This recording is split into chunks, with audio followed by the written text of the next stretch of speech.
punto D.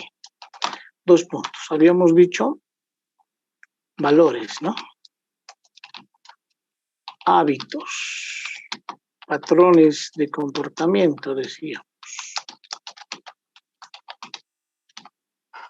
¿Qué más tenemos? Valores, hábitos, patrones de comportamiento, creencias. ¿Qué más? Mitos, ritos. ¿Qué más?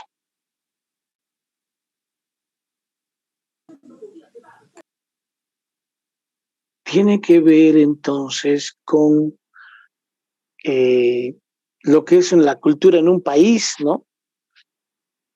Cada país tiene sus propios hábitos, creencias, patrones de comportamiento, hábitos, ritos, mitos, en fin. Y es una manifestación de la cultura y la creencia de un pueblo, ¿no? Ahora en Bolivia dice que tenemos 36 naciones. Y estamos atravesando justamente una fuerte creencia, todo este tiempo, fuerte creencia, parte de la cultura popular. Se llama, bueno, empezó hace algunos días, pero creo que no empezó muy bien, ¿no? Pero empezó igual, porque además es una rueda de dinero, se llama a la cita, ¿no? Y la creencia dice que hay un Dios de la abundancia, ¿no es cierto? Al que le han puesto el nombre de Ekeco. Y la gente desde hace siglos, no sé exactamente cuánto, compra cosas en miniatura que según su creencia se van a hacer realidad, ¿no? Pero también aquí retomamos, respetando absolutamente la cultura y la creencia de cada uno de ustedes, retomamos lo que les dije la otra vez, ¿no? ¿Qué quiere nuestro Creador? Sus mandamientos se pueden resumir en 2, solamente en 2.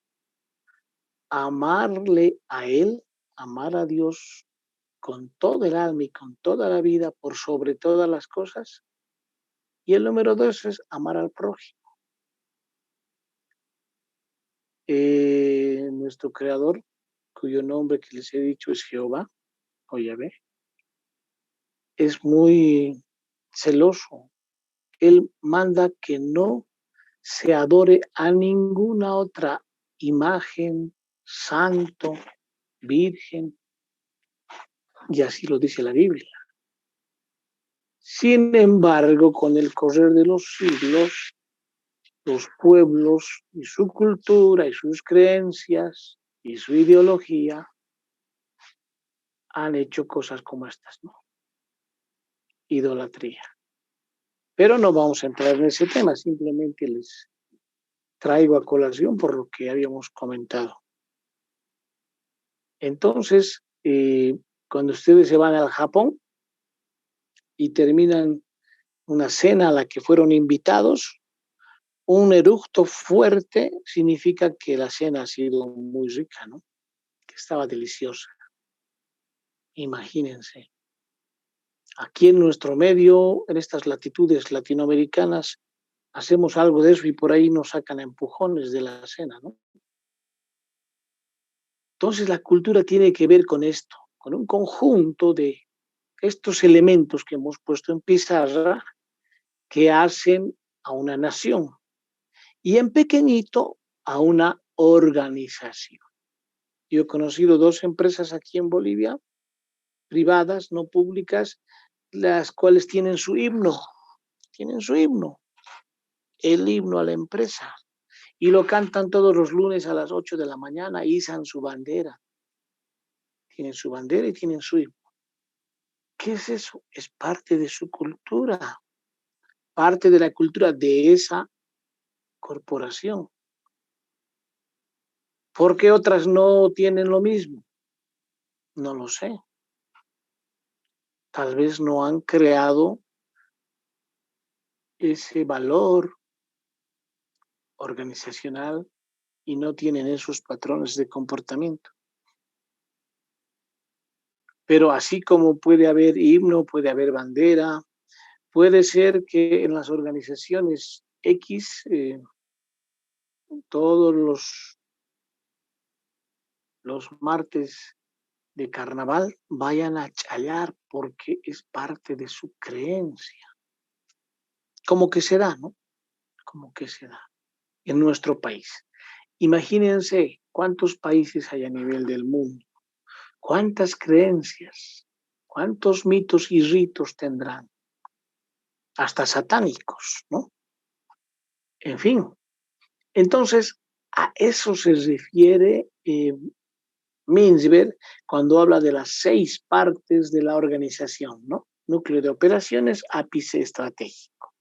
Una bisagra, que es la línea intermedia, los tecnócratas, que son los analistas, los pensadores, los que simplifican la organización, que son la tecnoestructura, y el personal de apoyo que siempre va a estar. Pero rodeando toda la organización, como hemos graficado y como está en la gráfica de la página 160, está la ideología, que es lo que estamos hablando, ¿no? Y en base a esta gráfica se han podido seguramente dar cuenta ustedes que Mintzberg va jugando con esta misma gráfica. Y primero dice, hay 6 mecanismos básicos de coordinación. Entonces pone aquí los 6, primero eran las 6 partes, ¿no? Ahora los 6 mecanismos básicos de coordinación en la organización que él propone, en esa estructura compuesta por el ápice, la ideología, la tecnoestructura, etcétera, etcétera, que acabamos de ver. Él dice hay 6 mecanismos de coordinación. Y la figura 2 de la página 162 nos muestra estas figuras, ¿no? Las vamos a, ojalá que no nos juegue una mala pasada la pizarra, pero igual retomamos también. Esto más o menos es así. Vamos a dibujar 3 aquí arriba y 3 abajo. Son mamarrachos, pero ustedes ya entienden porque conocen la gráfica original, ¿no? Ahí tenemos un mecanismo. Ahí tenemos otro.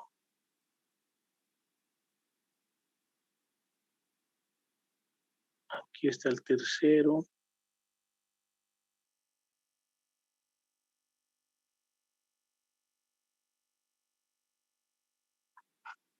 Aquí está el cuarto.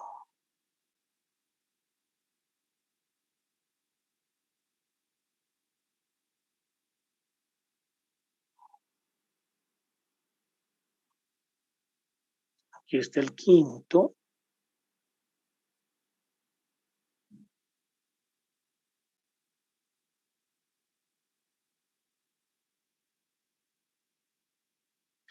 Y aquí está el sexto.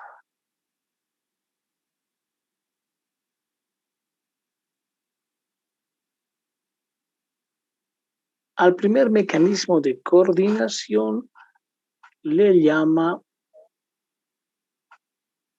adaptación mutua. Entonces le vamos a poner aquí un texto tal como dice el libro, ¿no? Inciso A, adaptación mutua.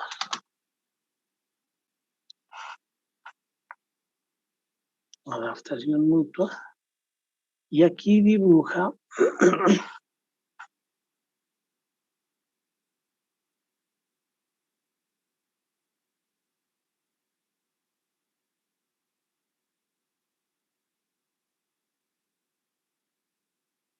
vamos a decir 2 elementos del núcleo de operaciones, ¿no? 2 elementos del núcleo de operaciones que lo que hacen es precisamente cumplir este mecanismo de coordinación que se llama adaptación mutua. Logra la coordinación del trabajo mediante el sencillo proceso de la comunicación informal. Hola, ¿cómo estás? Buen día, soy Pedro. ¿Tú quién eres? Yo soy María. ¿Dónde vives? Etcétera. La comunicación informal, ¿no? En el compañerismo laboral. La gente que realiza el trabajo necesariamente debe interactuar informalmente primeramente para coordinar. Y seguro ya en términos más formales y laborales también va a realizar una coordinación mucho más importante, ¿no? La gente que coordina entre sí sus acciones unos con otros necesariamente van a obtener resultados de equipo, resultados de equipo, ¿no? Entonces, el primer mecanismo de coordinación se llama adaptación mutua. Al segundo mecanismo le llama supervisión directa.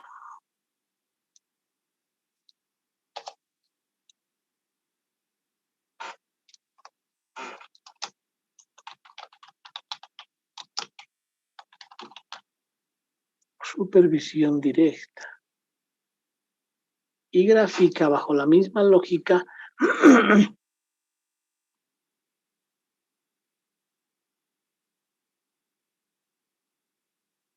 a estos miembros del núcleo de operaciones, pero aquí tiene un donde mando el ápice estratégico, ¿no? Entonces ahí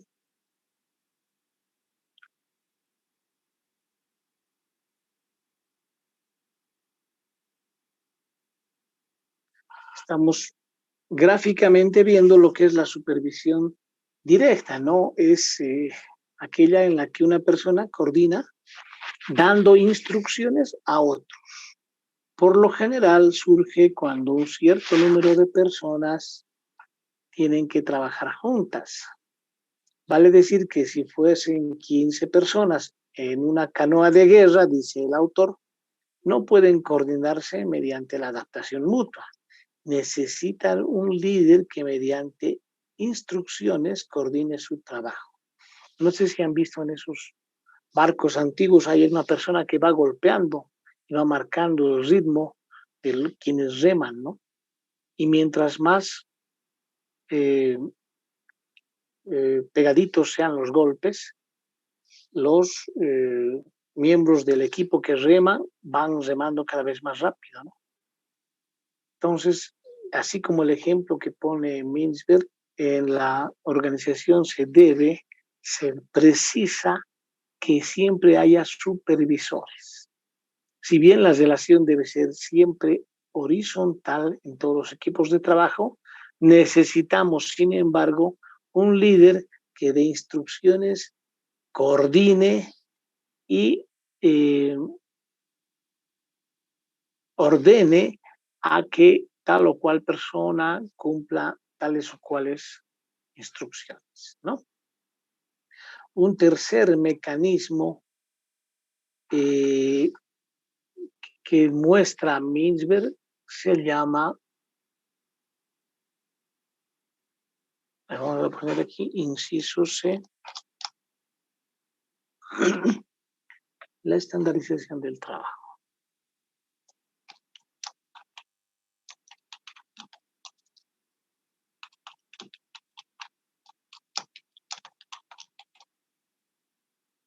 Bien. Y aquí ya intervienen los tecnócratas, ¿no? Volvemos a la misma figura.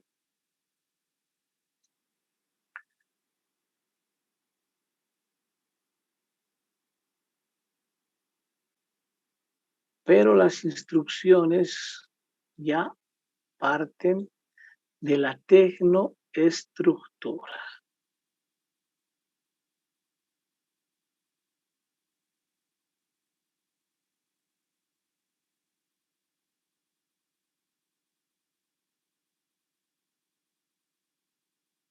¿No?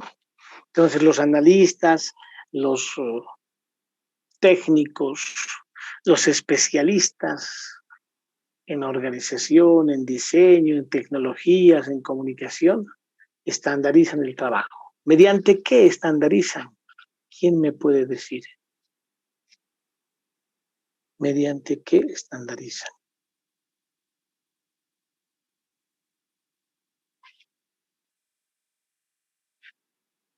Mediante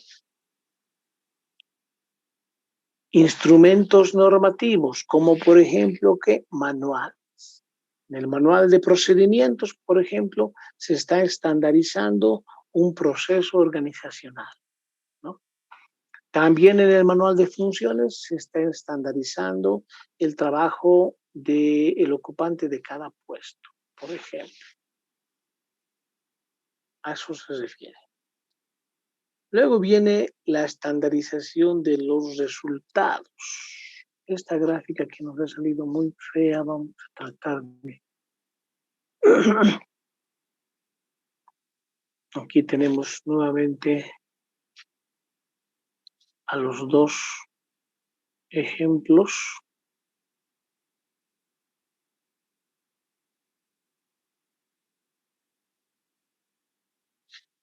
Tenemos una línea con trazo partido, ¿no? Vamos a tratar de hacerla pequeñita.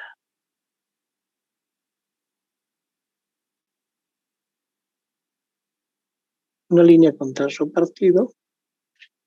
Y luego aquí tenemos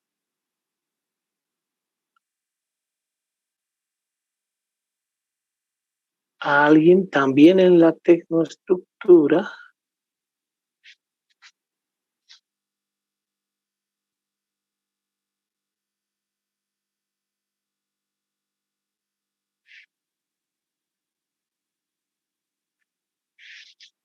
que da una instrucción precisa, ¿no? Tanto en la gráfica dice la estandarización de la producción, pero en el texto dice la estandarización de los resultados. Significa la especificación no de lo que se requiere hacer, sino de los resultados que se pretende lograr. De esa manera, la interfaz entre los trabajos está predeterminada, como cuando a un maquinista se le ordena taladrar hoyos en una parte determinada de una defensa para que sean colocados posteriormente los tornillos que han sido soldados por otra persona, o cuando a un gerente de división se le pide que incremente las ventas en un 10% para que la corporación pueda cumplir con su meta general de ventas. De nuevo, como se ilustra en la figura, por lo general tales estándares emanan de la tecnoestructura de los analistas, y aquí entonces tendríamos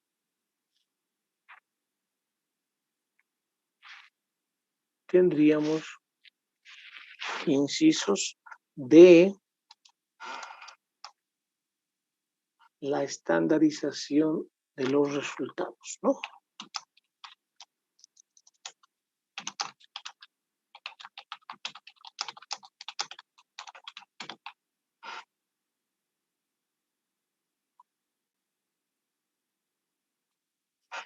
Bien, mil disculpas por la gráfica, sé que ustedes tienen en sus mapas mentales y en su impreso que les he pasado un gráfico mucho más aceptable. Y luego viene como quinto mecanismo básico de coordinación, viene la estandarización de las habilidades, skills, ¿no? De las habilidades. Habilidades en inglés, skills, habíamos dicho. Entonces aquí tenemos básicamente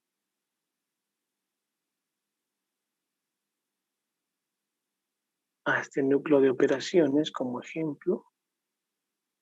Pero ya tenemos aquí en este caso un agente externo. Un agente externo que nos va a brindar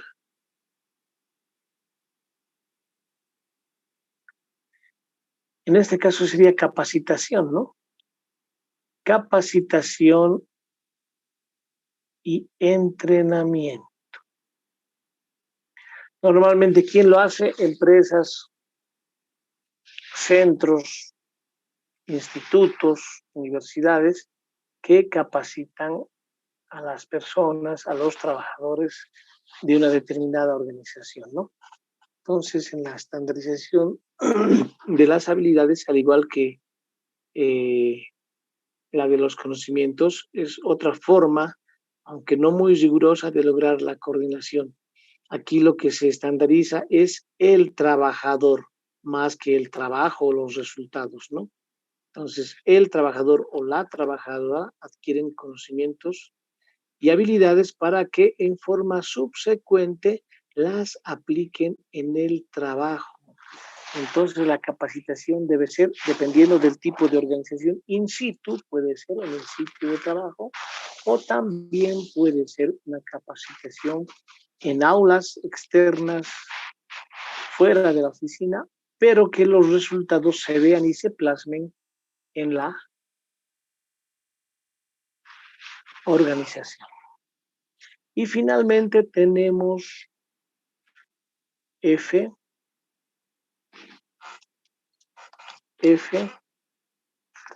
la estandarización de las normas, ¿no? La estandarización de las normas. Estos serían entonces los 6 mecanismos básicos de coordinación. Y muy fiel a su gráfica, Mintzberg nos dice bien, la estandarización de las normas tiene que ver entonces, vamos a graficar nuevamente a estos dos personajes y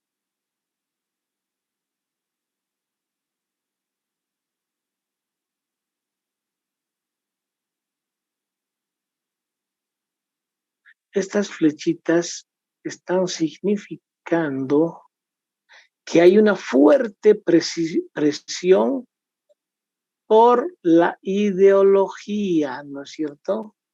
Que no es otra cosa que la cultura organizacional. Entonces hay una fuerte presión de la cultura. ¿Qué es la cultura? Los valores, las creencias, los hábitos, etc.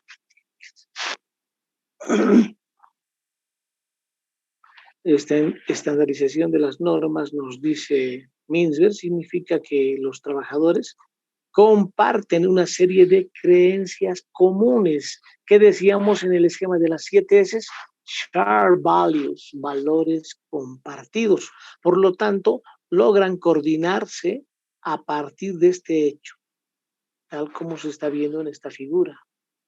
Por ejemplo, dice, si todos los miembros de una orden religiosa comparten la creencia que es importante hacer proselitismo, entonces todos trabajarán unidos para alcanzar ese objetivo. ¿Por qué? Porque creen, porque están convencidos que el proselitismo los va a llevar al éxito, en el ejemplo, ¿no? Muy bien, se nos acaba el tiempo en 1 minuto y algo. ¿Hay alguna pregunta respecto a estos temas que ustedes ya han leído y que estamos reforzando? Bien, si no hay nada, inmediatamente entramos al enlace del próximo equipo, por favor. Muchas gracias.